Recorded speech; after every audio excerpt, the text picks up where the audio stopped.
তোমার লজ্জা করে না? তুমি জানো না যে ভাইয়ের কথা বলছে সে ম্যারিড? বিয়ে করার জন্য আমাকে ফোন দিয়েছিল, এমনটাই বললেন অপু বিশ্বাস। ঢালিউডের আলোচিত জুটি সাকিব খান আর অপু বিশ্বাস আবারও নতুন করে আলোচনায় এসেছেন তারা। কিছুদিন আগে সাকিব খান নাকি ফোনে অপুর সঙ্গে কথা বলেছেন, বিষয়টা ছিল বেশ সংবেদনশীল আর বিয়ের প্রসঙ্গ। অপু সবাই জানেন আমার প্রাণের মানুষ একজন, আমার আপনজন, বড় আপনজন। আসলে আমি স্পেসিফিক নাম বলতে চাই না, ব্যক্তিগত কোনো ব্যাপারগুলো খুব একটা আমি আনতে চাই না। সময় শেষ। Time's up.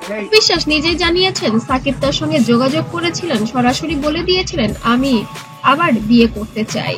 আর অবাক করার মতো বিষয় হলো অপু বিশ্বাস সাকিবকে সেই অনুমতিও দিয়ে দিয়েছেন। এই বক্তব্য ছড়িয়ে পড়ে ভক্তদের মাঝে শুরু হয়েছে তুমুল আলোচনা। কেউ বলেছেন অপু অনেক বড় হৃদয়ের মানুষ, আবার কেউ প্রশ্ন তুলেছেন তাহলে সাকিব অপু সম্পর্ক আসলে সত্যি কি? আমি অনুমতি দিয়েছি, এমনটাই বললেন অপু বিশ্বাস। অপু বিশ্বাসের এই স্বীকারোক্তি ঢালিউড ইন্ডাস্ট্রিকে আবারও নড়িয়ে দিয়েছে। অনেকেই মনে করছেন সাকিবের জীবনে হয়তো নতুন অধ্যায় শুরু হতে যাচ্ছে।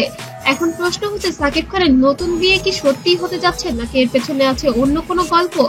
আপনাদের কি মনে হয় এই বিষয় নিয়ে? আপনার কি মতামত অবশ্যই কমেন্টে জানাবেন এবং লাইক, শেয়ার আর সাবস্ক্রাইব করতে মোটেও ভুলবেন না।